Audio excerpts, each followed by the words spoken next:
Okay. So, as you know, shortly after that uproar, there was a strike, taking that Joe Rogan, which I think could have been, some type of political warfare following these misinformation statements. He came under fire for repeated use of the N word in some deleted episodes, which led to an apology that he did have. Um, what I want to do here is I want to go ahead and play clips of this apology for you guys if I can. And here's that. Hello, friends. Um, I'm making this video to talk about the most regretful and shameful thing that I've ever had to talk about publicly. There's a video that's out that's a compilation of me saying the N word. It's a video that's made of clips taken out of context of me of 12 years of conversations on my podcast, and it's all smushed together, and it looks fucking horrible, even to me. Now, I know that to most people, there's no context where a white person is ever allowed to say that word, never mind publicly on a podcast. And I agree with that now. I haven't said it in years, but for a long time, when I would bring that word up, like if it would come up in conversation, instead of saying the N word, I would just say the word. I thought as long as it was in context, people would understand what I was doing. Like that context was part of the clip we were talking about Red Fox, how Red Fox said that word on television in the 1970s and how times have changed so much since then. Or about how Richard Pryor used it as one of the titles of one of his albums. Or I was quoting a Lenny Bruce bit, or I was quoting a Paul Mooney bit, or I was talking about how Quentin Tarantino used it repeatedly in Pulp Fiction. Or I was talking about how a Netflix executive, ironically, used it because he was trying to compare it to another offensive word, and he said it out loud, and they fired him. Not calling anybody or just saying the word out loud. I was also talking about how there's not another word like it in the entire English language because it's a word where only one group of people is allowed to use it, and they can use it in so many different ways. Like if a white person says that word, it's racist and toxic, but a black person can use it and it could be a punchline. It could be a term of endearment. It could be lyrics to a rap song. It could be a positive affirmation. It's a very unusual word, but it's not my word to use. I'm well aware of that now, but for years I used it in that manner. I never used it to be racist because I'm not racist, but whenever you're in a situation where you have to say, I'm not racist, you fucked up. And there's another clip that I have to address. There's a clip from 11 years ago. I was telling a story on the podcast about how me and my friend Tommy and his girlfriend, we got really high. We were in Philadelphia and we went to go see Planet of the Apes. And we didn't know where we were going. We just got dropped off by a cab and we got dropped off in this all black neighborhood. And I was trying to make the story entertaining. And I said, we got out and it was like we were in Africa. It's like we were in Planet of the Apes. I did not, nor would I ever say that black people are apes, but it sure fucking sounded like that. And I immediately afterwards said, that's a racist thing to say.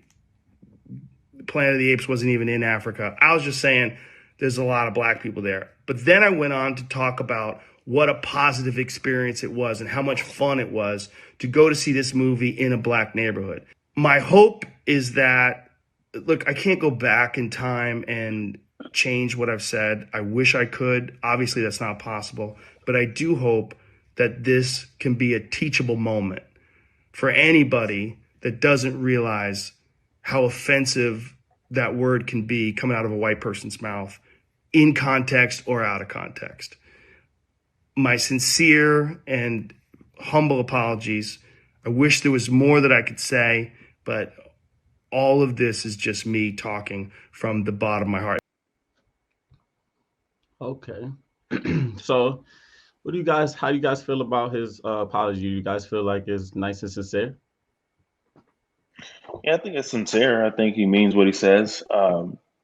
But again, I mean, for myself, Gabe said, but myself, I don't watch or listen to Joe Rogan. So by him apologizing, it's not going to make me want to go to watch his content or not watch his content, right?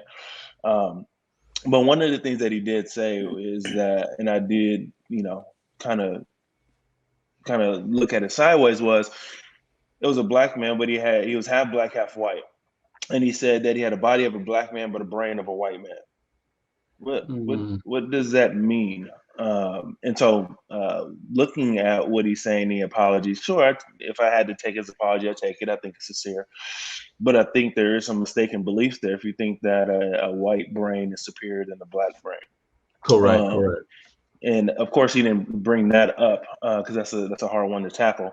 But he apologized for what he said, and like Gabriel was saying, maybe those were old clips from 10, 15 years ago, and he has matured and evolved since then. Um, but yeah, I think it's sincere, but it's not going to change or sway me in any direction other than what I've been. Right, right. How about you, Yeah. Gabe? What do you think? I feel the same way. I think his apology was sincere. I feel I could hear the remorse in his voice. I like how he made a reference. I definitely don't use that now because it was an obvious indication that he used to use it before, which goes back to my thought process is that, yeah, he was that way. And the only time I listen to Joe Rogan is when he's commentating on UFC, to be real. That's the only time I listen to Joe Rogan. He's commentating. When he's watching a fight, and he's commentating on what's going on and he's talking about fighters. Otherwise, I don't watch his show. Right. I don't align with what he does, meaning my thoughts aren't his thoughts. We come from two different areas of life. I come from different walks of life. My call in life is different than his, and I just don't watch his stuff. But I do think that his apology was sincere, and again, just like Navarro said, it's not going to make me want to watch his stuff at all. Right. I agree with you guys.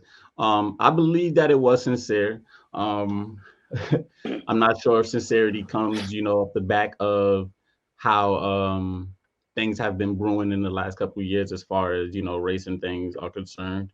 I am a bit conflicted here though, because I mean, I didn't even hear that statement that you mentioned, Navarro. But it's like, what are you insinuating? Or, high or not? When you compare black people to apes, where's that gone? Where'd that come from? Right. High or not, it doesn't really matter to me. That's like me being high and mentioning something about another race. It still means that that's what's in my mind.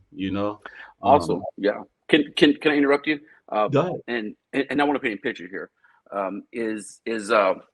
We know the mouth speaks of the abundance of the heart. Okay, so we know that for a fact. Last night I was talking to Navarro, and a couple of years ago I got a rhinoplasty because I had a deviated septum, and they had to fix my nose because I couldn't breathe out of one side. And so coming out of anesthesiology, I was really on this stuff drugged up. As I coming out, I started talking to this nurse about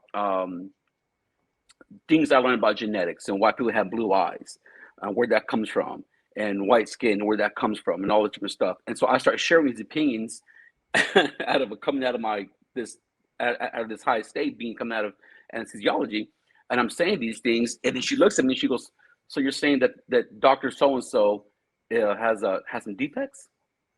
And I was like, "Yeah, he does." And so I realized what I said after I had said it. And then I go to see my doctor for the follow up, and I'm talking to him about it. He starts laughing. He goes, "You would be amazed what people say coming out of anesthesiology."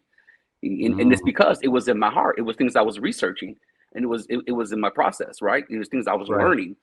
And so when someone like that makes the comment of the body of the black man, the brain of a white man, you got the best of both worlds. And so you're saying the brain of a white man is superior to everyone else's brain. And that right there gripped me as well. Like I felt some type of way about that. And I was like, wow, that's interesting. And the whole Planet of the Apes comment too was like, okay, he really had a problem at one point in time. And so as people are speaking, you begin to see insight into what's inside them, who they really are, because this stuff is flowing out of their mouths.